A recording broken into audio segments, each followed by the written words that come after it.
मैं भारतीय किसान भानु का राष्ट्रीय अध्यक्ष हूँ, इसलिए हमारे डीएम साहब नए आए हैं तो अपने कार्यकर्ताओं का परिचय करवाने आया था, कोई काम लेकर नहीं आया। और ये बताने आया था कि हमारे जो कार्यकर्ता हैं वो 100% ईमानदारी के साथ काम करेंगे। हमारा कोई भी पदाधिकारी अनुशासनहीनता नहीं करता, आतंकवाद नहीं करता।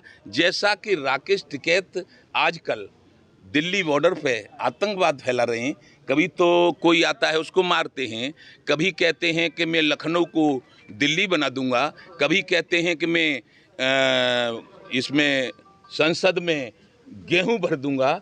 ये संसद में गेहूं नहीं भरे जाते, संसद में मंत्री बैठते हैं, संसद में सांसद बैठते हैं, वहाँ कानून बनता है और वहीं से कानून पास होता है।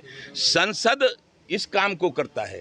इसलिए मैं डीएम साहब से ये कहने आया था कि मुजफ्फरनगर में ये न समझा जाए कि राकेश टिकैत का ही संगठन है। यहाँ भारतीय किसान भानु जो ब्रज के बिरख संत पूजनीय रमेश बाबा ने बनाया था सन 10 में, और मैं उसका राष्ट्रीय अध्यक्ष हूँ। और कांग्रेस जो आज कह रही है कि हम बहुत बड़े किसानों के हितैषी हैं, 1 मार्च सन 11 को वहां से इलाहाबाद से दिल्ली आया था और कांग्रेस ने एक बात नहीं मानी थी। फिर 1 मार्च 13 को आया था, जब फिर नहीं मानी तो रमेश बाबा ने कहा था कह दे कांग्रेस को ऐसा कर देंगे जैसे गधा की सींग। बॉर्डर पर धरना चल रहा है जी, क्या मानते हैं आप?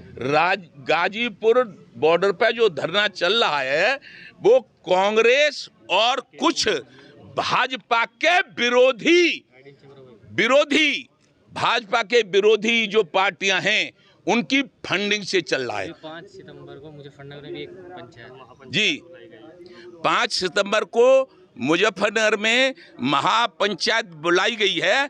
उसमें कोई ईमानदार जाट और जाट नेता शामिल नहीं होगा।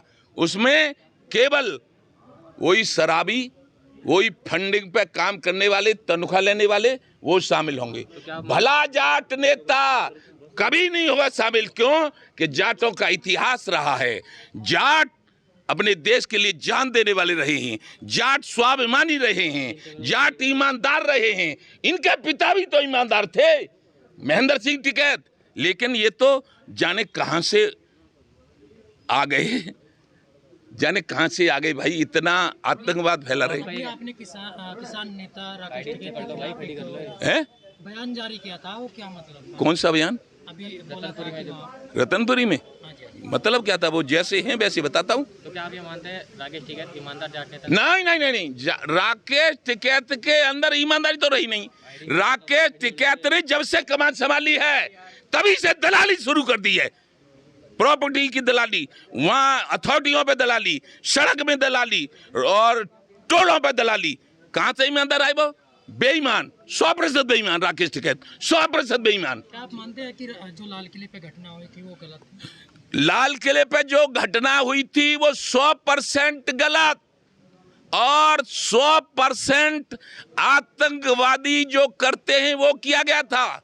लाल किले पे दूसरा झंडा फहराया गया था, वो नहीं फहराना चाहिए था। और लाल किले पे 525 पुलिस वालों को घायल किया था, ये आतंकवाद नहीं था और क्या था?